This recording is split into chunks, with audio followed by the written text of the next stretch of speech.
Right, so intelligence is something that is seen as really valuable in society, right? Something that we even strive to be sometimes. And it's even seen as an amazing trait to have.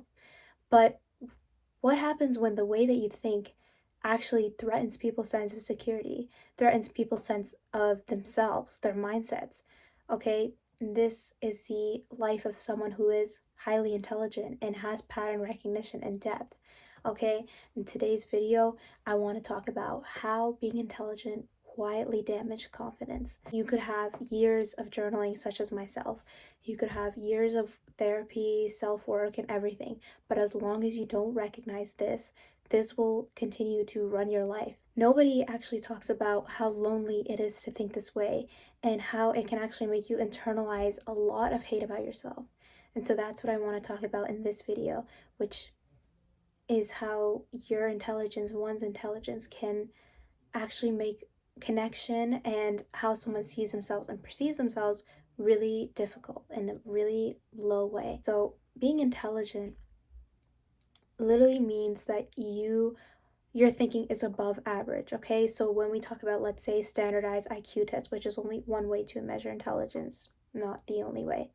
Okay, when we think about IQ tests, what is it doing, right? It is seeing how high it is compared to average population, right? And so when you are someone who thinks higher and more intellectually than the average person, this is going to cause a lot of internalized problems. And I feel that nobody's talking about this, even though this can impact someone so greatly. And so that's what I want to share this video, the kind of impact that being intelligent has on someone's confidence. You probably won't receive many people who are able to reciprocate that back, right? Because oftentimes it's complex, right? And that requires more thinking, more like kind of advanced skills, right? At some point, when no one reflects you back, you stop believing you exist, okay? And that is the most dangerous part and the darkest part about being intelligent and not realizing how intelligent you are. And so by the end of this video, I want you to understand the signs and also take away something that will empower you if you really resonate with this. Firstly, what do I mean by intelligence? Like, what do I mean that this being intelligent and can make it really difficult to communicate and everything? So by intelligent, I mean somebody who has pattern recognition, somebody who likes to connect ideas and big ideas. I mean someone who sees through truths that many people go their whole lives like without even considering, okay? This is what I mean. The mind of an intellectual is like this. It is constantly connecting patterns. It is constantly finding information, okay? And this is not something many people do. Many people are fine with just living on autopilot, kind of going through life and not thinking anything of it, right? And so I think, especially if you're young and you have this gift, it's literally a gift. But if you have this gift and you don't recognize it, how it's different from your environment, you will start to internalize some really damaging and self deprecating things about yourself, even as if you journal a lot. So, the difficulty in being intelligent all starts in the relationships of the intellectual person. Okay, so I will share kind of some examples of mine, but oftentimes I think growing up, like I would often feel really upset of why can't I connect to these people, and I developed all sorts of things which I will talk later about in this video. I remember, for example, that oftentimes I would share really big ideas, kind of philosophical, kind of existential, like literally it's really big ideas about life, purpose of it, um why people would have kids or not, like those kind of big, I guess, mature level of thinking. And oftentimes, when I would have my take on it, I always felt like so terrible. These kind of things were often, I was told, you're just overthinking it, you know? And even though I'd get really happy talking about these intellectual, like debatable, theoretical, sometimes philosophical things, like I would just be told, you're overthinking it. Or I would say these kind of ideas to my friends or like my parents, and they'd be like, oh, okay, and they wouldn't do anything about it because this is not how they operate. And this also makes you really prone to getting made fun of and picked at. Not necessarily bullying, which I have experienced, but like younger years, not when I think like this way. Um, but more so you get comments, okay? You get comments and you get made fun of. And so something I can think of, even lightly, but you'll still kind of internalize these things. So I remember just actually 2 months ago, I was so I'm introvert, pretty introvert, but I like talking, But I was sitting in class, it was after a quiz, and I wanted to talk to this group. Like, I was just in a different place and I wanted to talk to that group. And my friends were there and everything, and I was like, okay, let me for once, like, join in on this conversation. Keyword for once, Like, I'm not usually, like, willing to do these things, but I just wanted to join for once.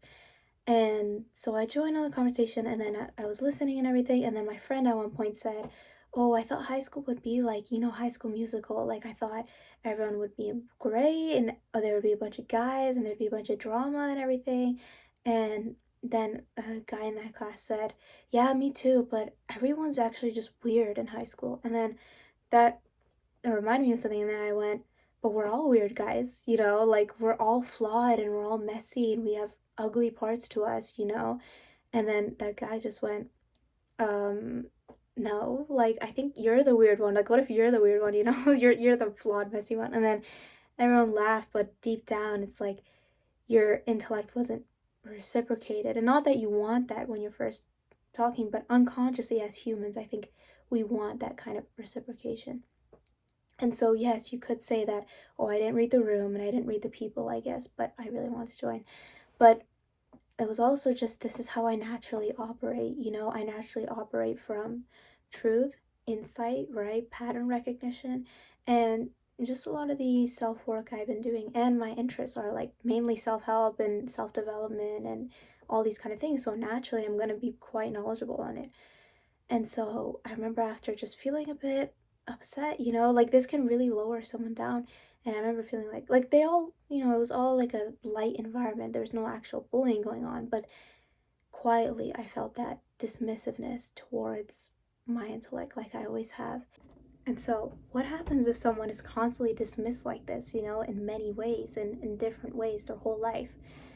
Well, one of them, at least for myself, is you shrink, okay? You eventually start to internalize, I don't matter, okay? So, how does this manifest? Basically, like, this shows up when I'm in a group setting and I'm listening, but I'm literally like this, okay?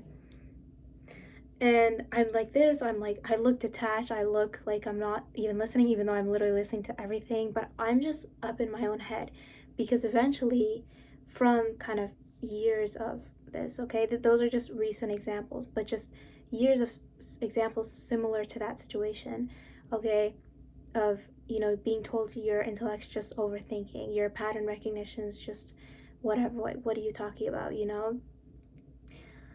you eventually start to shrink and you eventually believe and internalize, I don't matter, right? Because if you're constantly saying these things and nothing is engaged with, nothing is reciprocated back, you eventually start to believe, I don't matter. And so you stay quiet. Like I would literally sit like this and like I looked like I wasn't even there, but I was actually paying really close attention, and I actually feel things deeply too, like I'm pretty sensitive, but none of that showed in a group setting. And a lot of times I did actually want to talk, but because I'm just like this unconscious belief, by the way, this is very unconscious, this belief that I don't matter and what I have to say doesn't matter, you start to kind of mold yourself into a version that everyone else can carry, essentially. So that is one of the damaging things that can happen if you internalize people's perceptions of you, those who don't think as high as you, as deeply as you, is you will start to shrink yourself, right? And I think this is a very human reaction, right? We want to feel we belong and that we matter, and so we will change if we feel like we will change ourselves if we feel like we don't belong. And so basically, you form a bunch of internalized opinions about yourself because you are simply ahead of the peers around you. So I remember actually I developed an ego specifically with my peer groups.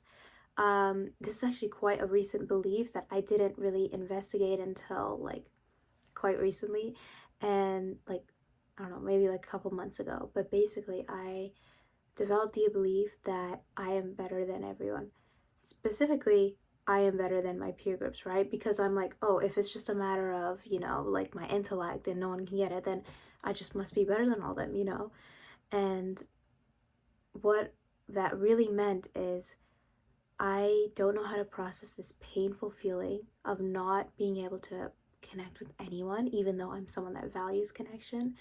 And it makes me question myself. Like every time I talk, I'm always going, is what I'm saying wrong? Like, am I not allowed to feel this way, right? Like, this is a form of like constant invalidation when your thoughts are not reciprocated back or engaged with, essentially.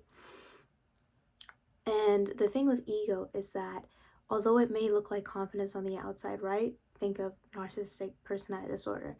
It looks really confident. It's like, I want this and I want this and I want this type of treatment. And I want you to think of me like this, and I deserve this big, grandiose treatment, right? Anytime somebody, you know, operates out of ego like this and just thinks they're better than everyone and thinks they deserve more, right? It's actually coming from an insecure place where it's just from a painful, unprocessed feeling that they are trying to compensate with something like this, right? Where they think they deserve better and they probably do, but they deserve better and they just want everyone else to think they're 100 times amazing. So that's the thing with ego, is that it is never from a confident place. It's always from a place of lack if we look at it deep down.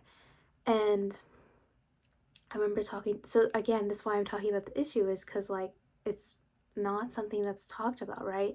So I remember talking to a friend of mine, like a really good friend of mine, and my counselor, and going, "Ugh, I think I'm better than everyone." Like, literally, like, they're just so annoying. And why do these people, like, never know what to do and say back to what I'm saying? Like, why are they all so reckless and they never think or anything? Like, this is quite a painful feeling, right? To not be able to have genuine connection with anyone, even though you're trying, like, to have one.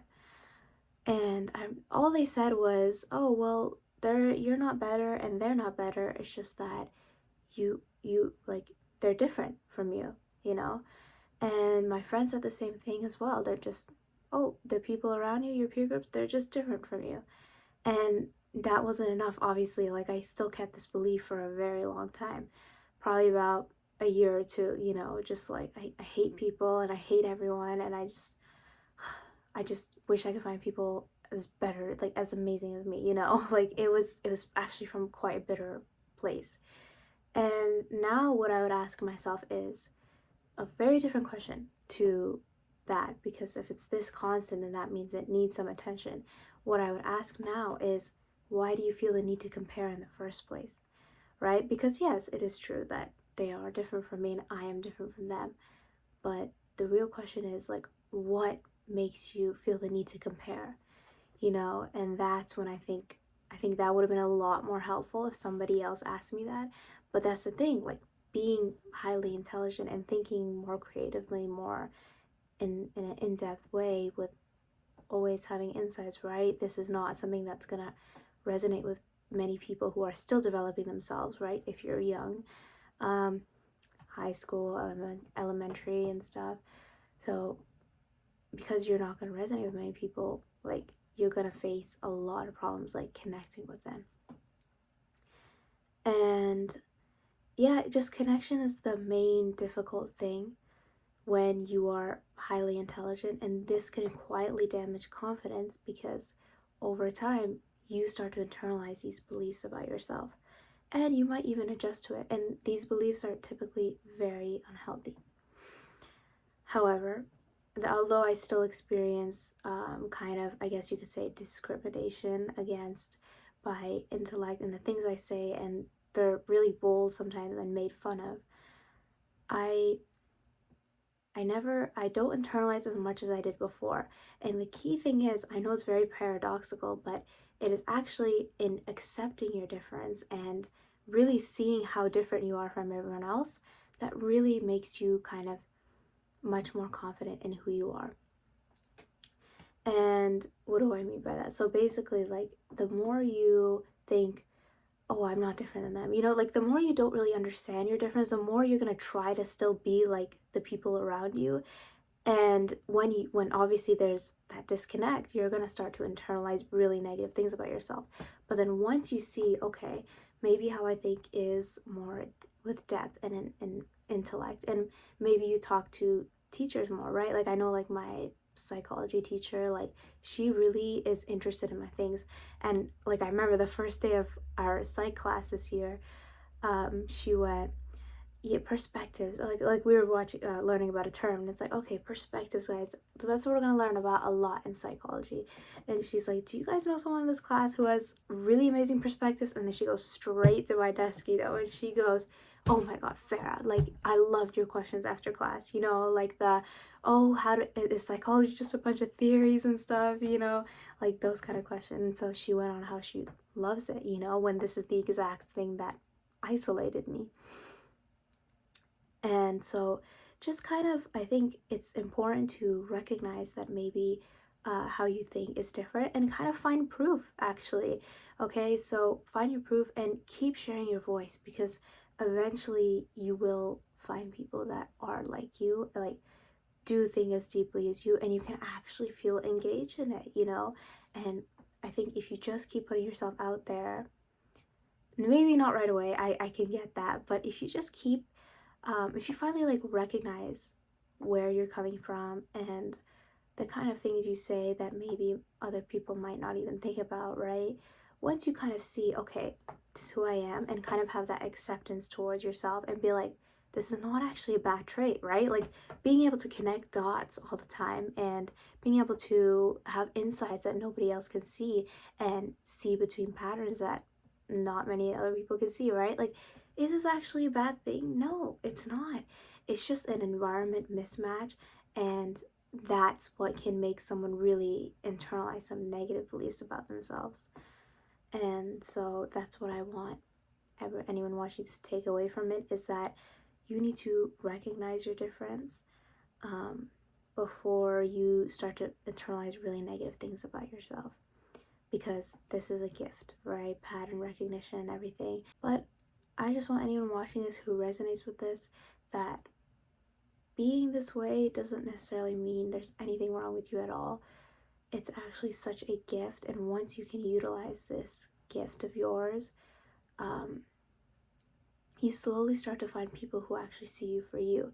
And so I also encourage you to talk to teachers, right? Like people kind of more higher level, or people, like I encourage you to all talk to teachers, for example, right? These people have seen all kinds of students and can see all kinds of gifts naturally, or the good ones at least. um, so get in touch with like teachers, get in touch with people who don't grow up in the same environment as you. So I know, like for myself, I didn't know how truly like valuable my wisdom was or my insights were until I did like a co-op, for example, and it was, you know, an adult there, the manager there, and they would often call me things like, oh, very wise, very curious, you know, and then you kind of have a better perception of yourself when people reflect, are actually able to reflect this to you. Or for example, like exchange students, international students in general, they don't grow up as the same in the same environment as you, and so they will kind of see you for you instead of what the your environment is used to, you know, because they grew up in a different culture and different social norms compared to you, right? So all of these really negative, damaging things can happen just because you're simply ahead. But I just want anyone watching this to know that there is nothing wrong with you, and this is just a gift that hasn't been harnessed and hasn't been recognized, essentially. And so that's something I wish I knew like 2 years ago, you know, and I just wish I like really invested in it way more, because this is such a gift, and if other people can't see it, that's normal, right? The whole point of intelligence, you are above average, essentially. And so, yeah, that's my message to you all today. I hope you got something valuable out of it, and I could share some more examples of this upcoming video. So yeah, thanks for watching. I'll see you in the next one. Bye bye.